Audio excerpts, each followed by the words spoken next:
Assalamualaikum Sobat Saintis Muda. Bagaimana kabarnya hari ini? Hari ini kita akan melanjutkan belajar mengenai teknologi ramah lingkungan.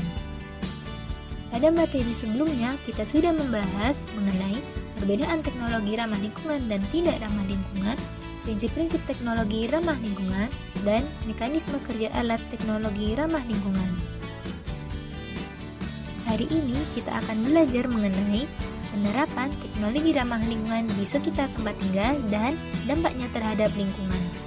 Sehingga melalui pembelajaran ini, siswa diharapkan mampu mengidentifikasi penerapan teknologi ramah lingkungan di sekitar tempat tinggal dan siswa mampu menganalisis pengaruh penerapan teknologi di sekitar tempat tinggal terhadap lingkungan.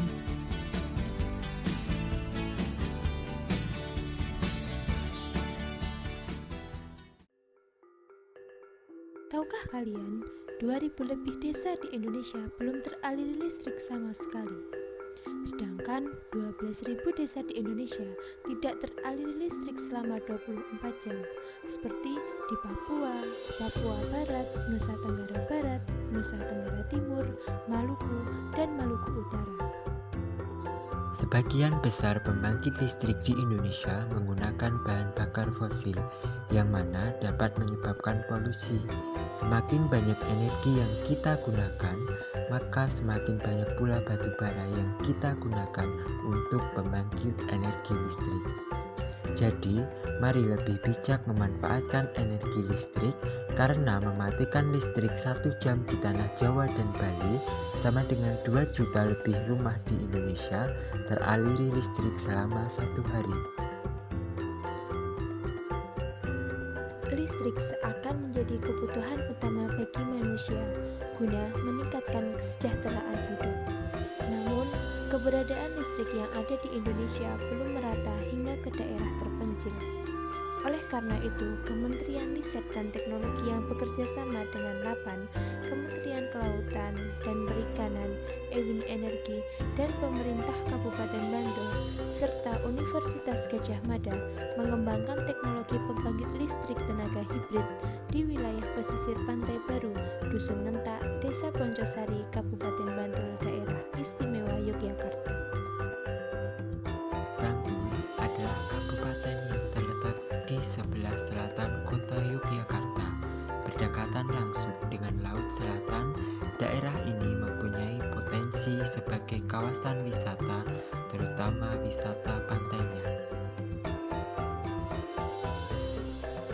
Secara geografis, pesisir pantai selatan Yogyakarta merupakan lahan terbuka yang luas, dengan matahari yang bersinar sepanjang hari dan kecepatan angin rata-rata dengan intensitas 4 meter per sekon.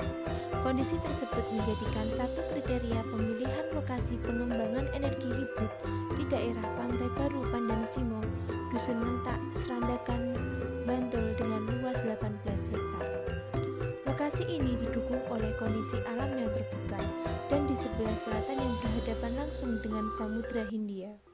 Kondisi ini cukup layak dijadikan tempat membangkit listrik energi hibrid dengan turbin angin putaran rendah dan panel surya.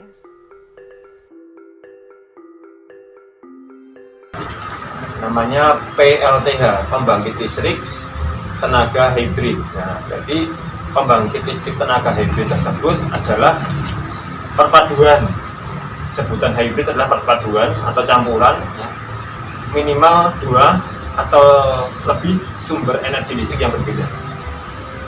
Nah, aplikasi di sini menggunakan teknologi wind turbine atau kincir angin atau turbin angin, kemudian di hybrid dengan solar cell dan panel surya,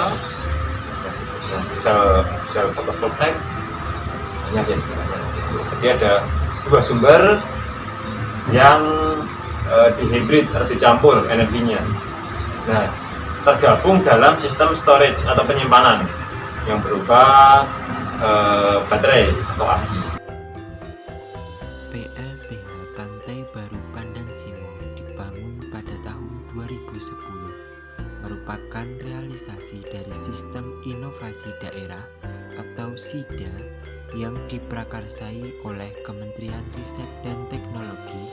Berbagai aktor pemerintah, pelaku bisnis, dan masyarakat luas juga dilibatkan dalam mewujudkan PLTH ini. Saat ini, PLTH dikelola oleh Balai Pengawasan Pengendalian Perizinan Energi Sumber Daya Mineral atau BP3 ESDM wilayah Bantul dan Kulon Progo. Prototipe ya, atau miniaturnya pembangkit listrik tenaga hibrid menggunakan teknologi kincir angin dan juga panel surya. Tapi kalau kincir angin di sini cara kerjanya adalah dari angin ditangkap atau diterima oleh balik-balik hingga berputar. Putaran balik-balik ini akan menggerakkan yang namanya rotor ya. Rotor itu ada yang bergerak, rotor generator yang merubah energi bergerak menjadi energi listrik.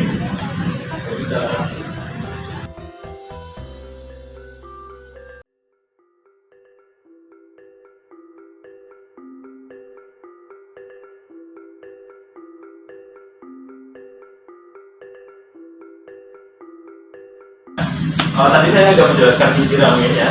Sekarang saya akan menjelaskan cara kerja panel surya sendiri. Ini saya ada contoh yang sama nih ya. Nah, ini adalah panel surya. Di sini cara kerjanya, jadi ada sinar matahari ya ditangkap oleh panel surya ini yang secara langsung akan diubah menjadi energi listrik.